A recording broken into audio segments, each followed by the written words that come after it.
Доброе утро, Стоп Гейм, в эфире Инфакт. Печальная новость вдогонку ко вчерашней. Студия Pieces Interactive, ответственная за недавний перезапуск Alone in the Dark, оказалась недостаточно прибыльной для конгломерата Embracer. И та решила просто устранить убыточный бизнес, закрыв студию. Со дня основания в 2007 году компания успела выпустить более 10 игровых проектов и помочь в воплощении нескольких чужих игр, включая Titan Quest и Magicka 2 вместе с дополнениями. Плюс коллаборации с Paradox, Koei Tecmo, Arrowhead, Koch Media и Race Room Entertainment. Да уж, Embracer в роли мрачного жнеца, как вы поняли. А вот забавная обратная ситуация. Помните, время тому назад у нас в разборе полетов засветился проект нелегкой судьбы про Капитана Блада. Суть такая, что с 2003-го российские разработчики очень долго пилили игру про Онова, фактически ее завершили в 2010-м, а затем отменили релиз по какой-то неизвестной причине, а играбельный билд при этом вытек в сеть в апреле 2021-го. Вот вы и узнали историю, а вот теперь издательство Снег, которое уже показало себя перевыпуском на современные платформы Blade of Darkness и Chasm the Rift, заявило о намерении официально выпустить приключения Капитана Блада на современные платформы. И это будет улучшенная по отношению к утекшей версии игры. Хотя конкретное улучшение и не назвали, кроме разве что появления ачивок. Ответ на вопрос «когда» есть только приблизительный. Релиз игры на ПК в Steam, на PlayStation, Xbox и Switch с сохранением полной русской локализации и еще 12 текстовых переводов, включая украинский, запланирован до конца текущего года.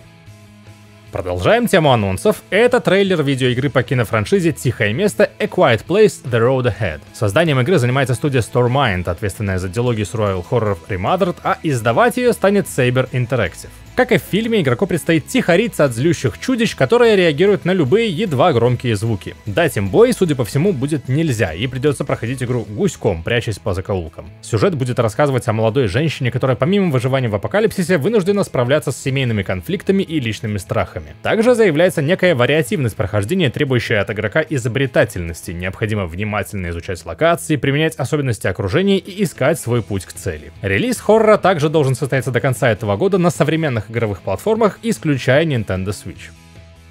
Ну и давайте стрик из игр, которые не ждал совершенно никто. Стало известно, что прошлогодняя Lords of the Fallen получит продолжение. Об этом прямо указано в разглашенном соглашении между Sea Games и Epic Games. Сделка подразумевает эксклюзивные права на дистрибуцию игры на ПК в течение всего цикла ее продаж. При этом все права на франшизу и распространение на консолях остаются за польскими разработчиками. Игра носит рабочее название Project 3 и, согласно документации, должна выйти в 2026 году. Тем временем, сеньор мистер Тодд Говард, который главный в Bethesda Game Studios, заявился на онлайн-интервью канала Mr. Matty Plays и разболтался на целый час любопытного контента. Ссылка на посмотреть будет в описании, и там же есть и выдержка самых интересных тейков из его речи, часть из которых, затравки ради, я и приведу здесь. Ждать следующую номерную Fallout в ближайшее время не стоит. По словам главы Bethesda, недавний сериал хорошо закрывает прорехи в календаре релизов серии, и в целом торопиться с новой Fallout компания не станет. Он прокомментировал и скорую запуск дополнения для Starfield Shattered Space. Его действие развернется на единственной планете со своим городом. Говард сравнил DLC с Far Harbor для Fallout 4, мол, и там тоже добавляли солидный кусок новой территории со своими квестами. При этом выпуском дополнений для Starfield компания планирует теперь заниматься на ежегодной основе, а речи о Starfield 2 пока не идет вообще. И самое примечательное, несмотря на критику, Bethesda уверена в своем движке и не планирует соскакивать с него в ближайшее время. Он позволяет делать многие уникальные вещи, поддерживать многослойные механики и давать игрокам больше присутствия в мире, а также быстро создавать свежий контент, говорит Тодд Говард.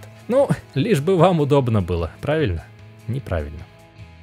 Супер Мега Ультра Watch, такое надутое пафосом название, получит грядущий 11-й сезон шутера Overwatch 2. И не напрасно. В первую очередь потому, что Генди, Макри, Соджорн, Анна и хомячок Хэммонд получат скинчики выдуманной супергеройской команды Ультра Watch, которая неприкрыто черпает вдохновение у могучих рейнджеров. В свою очередь, Эш исполнит роль заклятого врага Ультра Watch, императрицы бедствий, даже прической, напоминающей о великой Рите Репульсии. И еще множество скинчиков сверху. Вместе с этим в игре появится новый тип косметики, внешний вид мифического оружия. Первым такой получит Райнхард, а затем и Эш. Стоить они все будут по 50 мифических призм, с возможностями дополнительной кастомизации за еще 10 призм сверху. Из более значимого для самой игры. Новая карта для режима с толканием робота Рунасапи, город в перуанских Андах. Карта Колизей обновится, например, там больше не будет стекол в арках. Появится тренировочный режим мастерство героя для Кирико и Солдата 76. В аркадном разделе появится особый режим, где представители сообщества радикально изменили способности персонажей. Снова пройдет ивент Lucio Ball.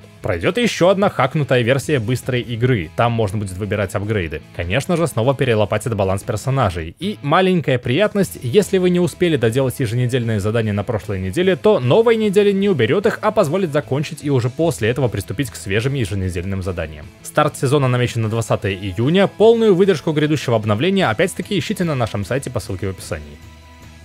А уже сегодня вечером компания Nintendo планирует показать свой свежий Direct. Это периодическое онлайн-шоу, на котором обычно представляют свежие проекты для Nintendo Switch. В данном случае акцент будет сделан на релизах оставшейся половины 2024-го. Время проведения сегодня в 17:00 по московскому времени. Ссылочка на куда конкретно тыкать на ютубе тоже будет в описании. А на этом данный выпуск инфакта и завершается. Однако на сайте stopgame.ru вас ждет новиночка — текстовое превью свежего олдового шутера Selaco за авторством Игоря Ерышева. Доброго дня!